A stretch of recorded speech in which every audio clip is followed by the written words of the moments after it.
आयुष्यातील सगळ्यात golden days म्हणजे हॉस्टेल लाईफ. तर ह्या हॉस्टेलला मी ऑलमोस्ट 3 वर्ष होतो इथे ह्या हॉस्टेलला. ह्याच्या अगोदर हे हॉस्टेल दुसरीकडे होतं, तिकडे 2 वर्ष. म्हणजे जवळजवळ आयुष्याची 5 वर्ष मी हॉस्टेलमध्ये राहिलो आहे. जे महाडचं वसतिगृह आहे, 100 मुलांचं वसतिगृह. तर आज 8 ते 9 वर्षांनी पुन्हा येतो आहे हॉस्टेलमध्ये. माझी लाईफ पूर्ण चेंज आहे.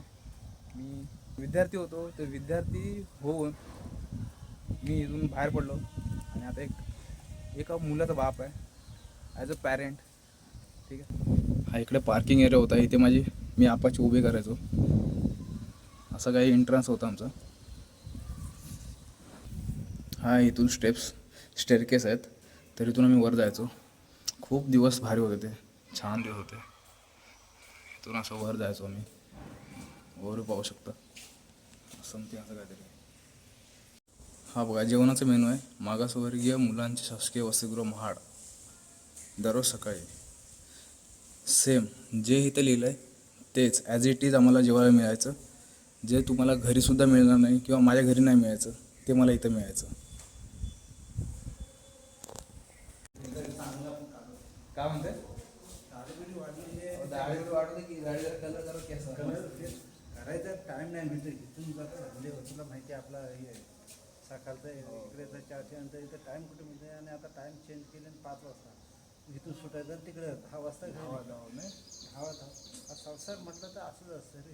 काय करायचं आम्ही पण तेच आहे. आम्हाला आता समजतं, एक्सपिरियन्स होतोय. बघ आता तुला समजा संसार काय चीज असते, काय चीज नाही. हां भले भले नमले नाही. नमले संसाराच्या पुढं काही नाही रे. लग्न केलेलं मला मस्त वाटतं. लग्न पाहिजे, जिंदगीत पाहिजेच लग्न. आणि ते योग्य ते वेळेत पाहिजे. लगीन. आता त्या वय निघून गेला फायदा काय.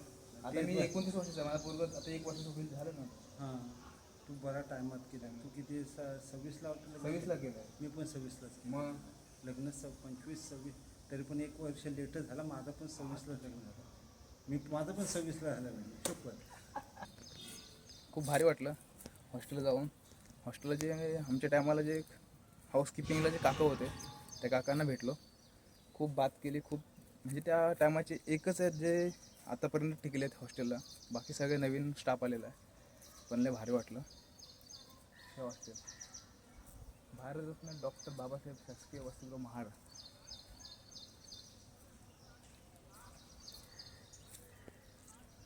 आमच्या टायमाला हे जो ग्राउंड आहे ना, तो ग्राउंड नव्हता. तर नुसतं एक मातीचं मैदान होतं. आता पूर्ण सिमेंटचं कॉन्क्रीट वगैरे बनवलं गेलं आहे.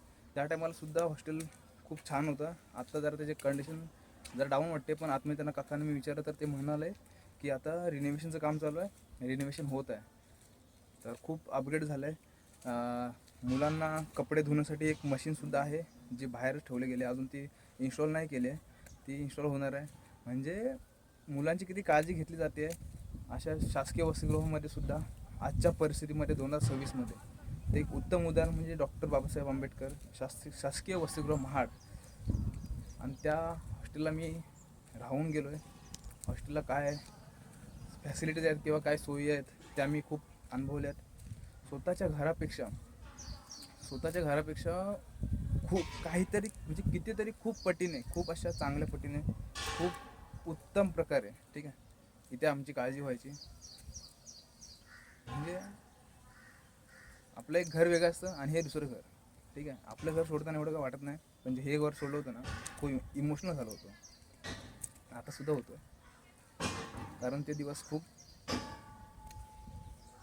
म्हणजे ते दिवसच गोल्डन डेज होते लाईफमध्ये.